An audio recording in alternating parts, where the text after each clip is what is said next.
Welcome back. I'm here today with Brad Bateman. He's the CEO of Dome Technology. Brad, welcome to today's show. Thank you, Alan. It's good to be with you. So for the listeners, before we get into what exactly Dome does, I'd like to start with your background, your education, career, the life story that brought you where you are today. Yeah, you bet. My history is probably similar to a lot of Americans. It's a little bit of hard work and some luck. As a boy, I grew up on a dairy farm in Star Valley, Wyoming. And there I learned to work really hard. In preparation to serving a mission for the Church of Jesus Christ of Latter-day Saints, I needed to get a job to pay the bills, to pay for my mission. And prior to that, my father had just passed away, and so I actually got a job working for Dome Technology as a laborer when I was 18 years old. And they sent me around the world doing work, construction work, heavy rebar and concrete construction work. After that, I served a mission for the church, came back, got an engineering degree, civil engineering degree, master's in structures, and then I started working for a firm that did, again, work for Dome Technology, but this time as a design engineer. And I grew into that role, and I led the design team that worked on the projects all around the world. And I would help negotiate those contracts with the customers and meet with their local design engineers to get the projects in play so they could be executed. And then over time, I grew into the role as CEO, and I've been there ever since. It's been a wonderful experience. So now Dome is in some 30 countries around the world for we've projects? We've built in 35 plus countries. So we've had exposure in a lot of different environments and cultures. So what exactly does Dome Technologies do? Yeah, we have a couple areas of emphasis that we spend our time in. Number one is the industrial bulk storage facilities, and they're generally at port facilities or inland terminals. And an example of one of these would be for bulk sugar. Sometimes people think, well, I just get my sugar from my coffee and pour it, or my drink and pour it in my drink. But we actually build the facility to handle and store that sugar. Very, very large facilities, or coal, or cement, or fly ash, clinker, fertilizer, anything that's a dry product, that's a powder or a granular product, we can handle and store that product. And we've built them for customers all over the world. So when you started with Dome, right out of school, tell me the process that Dome does when they put a structure up. Yeah, it's a unique construction process, and that's probably where we're really different than a lot of other industrial builders. So there's a ring foundation that we build. It's similar to other types of silo structures, but then we attach a fabric airform. It's a PVC membrane, and it's bolted to the foundation. And then we turn on some very large inflator fans that inflate this structure, and it becomes the shape of the dome. And then the construction work is completed from the inside. We spray urethane foam and concrete, and the concrete becomes the structure, the finished structure, and the airform just makes the shape. And then after it's finished, you can place conveyor trusses on top to convey the material into the storage, and tunnels are placed to remove the material from the inside. And so one of the advantages of that system is you can do work in the rain. And so if it's raining outside, you're inside of an enclosed building, so it's a nice environment to work. And it probably takes a lot less time to put structures up? It does, yeah. The construction time is shorter, and it's safer because you're in an enclosed environment outside of inclement weather, So now for listeners that may be considering purchasing one of these domes, can you help them understand, I guess, what the right type of client or person that you seek in there? Is it just anybody that wants to come do this, or who's your ideal? Yeah, great. Yeah. So generally, it's people that are going to own or operate a terminal that's going to handle really large products, really large quantities of product for bulk materials. For cement, for example, you want to have a cement terminal. You're going to bring cement in by train or truck, and you want to sell it to other distribution centers. Then we'll build a dome and the facility to handle it. In addition to that, some of our customers have been, we've done work for the storm shelter initiatives in some of the different states to protect communities from tornado or hurricane events. And there's been funding from the government that communities have applied for, and we've gone in and built these structures so that when a tornado comes, the communities can use it as a safe room, a shelter.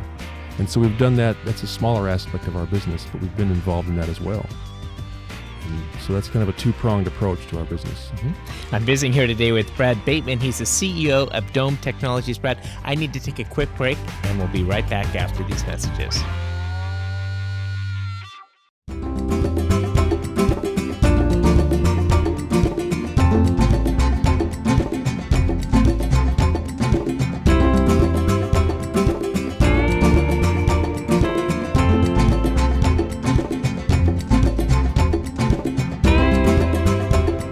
Since you can't take your wealth with you, spend time with your family.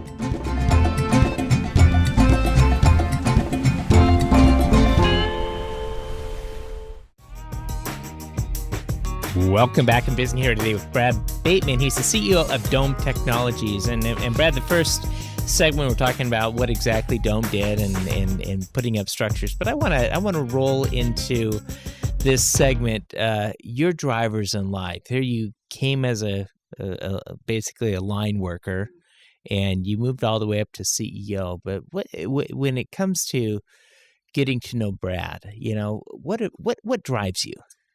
That's a really wonderful question. I had the same question asked to me by a gentleman in South Korea that was a client. And I told him, and this is my answer, first and foremost is my faith in the Lord Jesus Christ. Second, my family. And then third, I want to help people improve themselves. And I try to keep those in that right order. And so as I've worked in industry from different levels, those around me, if I can help them improve themselves, I find that very fascinating. And I want to spend time doing that with people. And so it's difficult to have the correct balance, right? Sometimes we work too much and our family suffers, and I always try to keep that balance right. But I would say that those really are my three fundamental drivers in life that give me focus and direction. It's hard in this busy world that we live in as technology increases. It seems to really shorten the time, turnaround time is such. But how do you manage to balance life? Yeah, it's difficult, no doubt. Technology has actually made it easier in some fashions. If you're out of town and you want to pray with your children, you can do it via FaceTime, right? But I've found for myself that you want to get more done, there has to be a system and a process in place to manage it. It can't be just a free-for-all. And so the engineering background in me helps me want to be more process-oriented. So I'm quite systematic. If there seems to be a problem and things are falling apart, what's the system can help refine the process so that there's less wasted time, there's more efficient use of time inside my own personal life and also in the company. And so balancing that is difficult, but I've found ways to implement systems in my own life to keep track of. For example, it's pretty simple. Your email inbox can be a to-do list, or it can be a big mess. So for me, if there's less email in there, the better, because it's been removed. So systems to keep track of things that need to be done are very important in this busy life that we have. So, Brad, when you're coming back to this generation today, how do you advise someone just coming out of school what to look for? And if you were mentoring a individual getting ready to start a business, what advice would you have for them? Yeah, I think a couple points of advice. Number one, keep the balance and have them defined in your life. What are the most important things? Second, be willing to work hard, and hard work's going to drive success. It will drive success, and hard work can throw you out of balance, as we know, right, in this difficult world we live in. But as you're focused on the important things, especially family, and for me, my faith, and then hard work in the professional world, then you can accomplish amazing things, very amazing things, if you're driven and focused in the right direction, but don't lose balance of the most important things. As we roll back to where we're at today with this economy, do you find businesses picking up, slowing down? Where are you at with the company growth? Yeah, domestically, we've felt the increase come back in the U.S. Luckily, we've been in international markets, and so that's helped us hedge, I guess you will, against some of the domestic challenges that we faced. And so when there was trouble in the U.S., we had projects in Asia or Europe or South America. But it feels like that things are turning around, especially domestically. It does feel like it. Visiting here today with Brad Bateman, he's the CEO of Dome Technologies. Brad, I needed to take a quick break. We'll be right back after these messages. I love fishing, with my family. I think it would be easier to use a net. It was so much fun. The times when we are together, it makes it all the more worth it. Having Dad teach them how to cast a fly rod, and as long as we're doing stuff together, we're having fun. Some people see a father and a son fishing together, while others see a succession plan. Welcome back. I'm visiting here today with Brad Bateman. He's the CEO of Dome Technologies. And Brad, in the earlier segments, we're talking about, Dome's model. Also, we touched base on some of the things that brought you up to where you are today. And this segment, I want to go back through attributes. One of the things on American Dreams that we strive for is really helping to give a perspective that nothing's forever in life. Sure. We're on a timeline, and as we move through it, we're learning. So when you think about attributes that have brought you to where you are today, what would you say some of the greatest attributes are? Yeah, I think maintaining your principles is really key. And some of those principles for me are honor, respect, kindness, and people respond to those. They respond to it. And I think that's helped shape me. It's helped shape me. For example, we've done quite a bit of work in Asia, and over there I've spent time with people, and a lot of times they will say, well, you shouldn't talk to that individual on the job site because they're a lower class citizen than you. And I'll always say that man is my brother, and I will always treat him with respect, regardless of his economic situation. And I've found that as I've stood on that principle, that people have responded. My counterparts in different countries have responded in kind. Well, if this businessman from America can treat this individual with respect, so can I. And so standing on our principles, and I've listed a few, I think really have helped me shape my life and my business profession. Okay, so when you look about it, all the years of the experiences that you've gone through, what is the one thing that you learned over the years that you wish you'd know when you're just starting out? Yeah, I think I wished I'd have known that things they're not always bad as they seem. You get in there and you have a problem that's come up and you're like, this is really bad. How are we going to work through this? It's best just to sit back and say, we'll survive another day, or we can work through this difficult challenge. It's not really as bad as it seems. And then when you think that way, you make decisions more appropriately. You don't make a hasty decision. And if somebody would have told me that when I first started, I'd have been a lot less stressed in life. It's going to work out. Some form or fashion, it'll work out. When you think about faith and moving forward with faith into levels of uncertainty, how do you deal with that? Yeah, my faith is fundamental to my work, and I think it's good to test the waters, especially professionally, and say, where do we move into this new market or this new country? But I'm convinced, and I do know, that God is in control of all things, and as we exercise our faith in something new, if it's going to bless the lives of people that we work with, He's going to help us. And so I leverage that on a day-to-day basis. I look for ways to exercise that faith because I know He's going to help us, and He has. And when you're dealing with, it's interesting the fact that, we have so many cultures around the world, and the way they do things in different countries are not always the same. Right. How do you acclimate for that or make adjustments when you're in different cultures?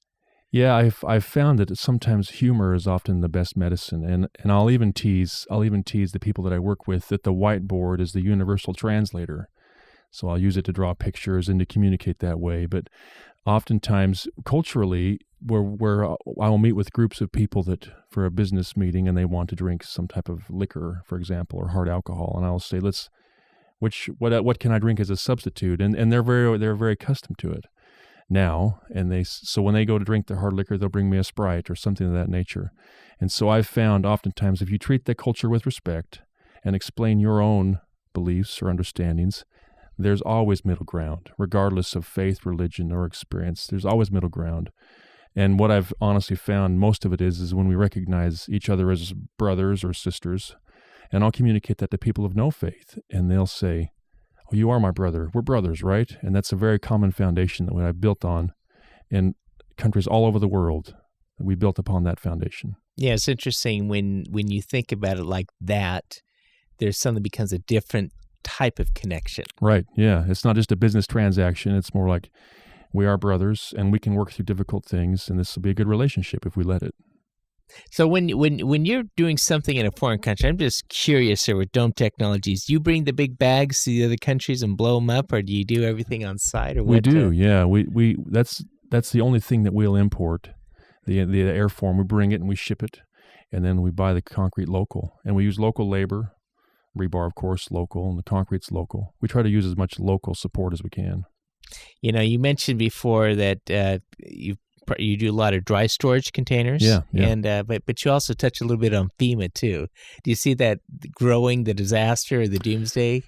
I do. Well, and what we've provided are community shelters that have had tornado issues, and so we're really not servicing the doomsday market, if you will, but communities that are worried about where to go when the tornado comes, or where their school kids go when the tornado comes. We've built a lot of facilities in Texas and Florida, Alabama. And for us, that's a neat thing. If we can protect families and families' lives during a difficult time, that's been a really neat thing for us. So I want to touch on defining success in life. How would you define a successful life? Yeah, I think if I could say my life would be successful if my children loved me as a father and I was true to my principles and my faith, outside of being driven professionally and wanting to drive the business. I think that's important, but the most important thing really is my faith in my family. So if those two are in balance, I've been a successful person. And then if you could be remembered for just one thing in life, what would that be? As a dad, a good dad. I think that'd be it. That's simply put. Yeah, so good dad. Well, Brad, I appreciate you being here on today's show and been visiting with Brad Bateman. He's the CEO of Dome Technologies. And for the listeners, if somebody wants to contact Dome, how would they go about doing that? Yeah, the best way to do it is through our website. It's www.dometechnology.com. And then typically you'll go anywhere for the construction? Yeah, anywhere in the world. All right. Yeah. So, Brad, thanks for being on today's show. Thank you.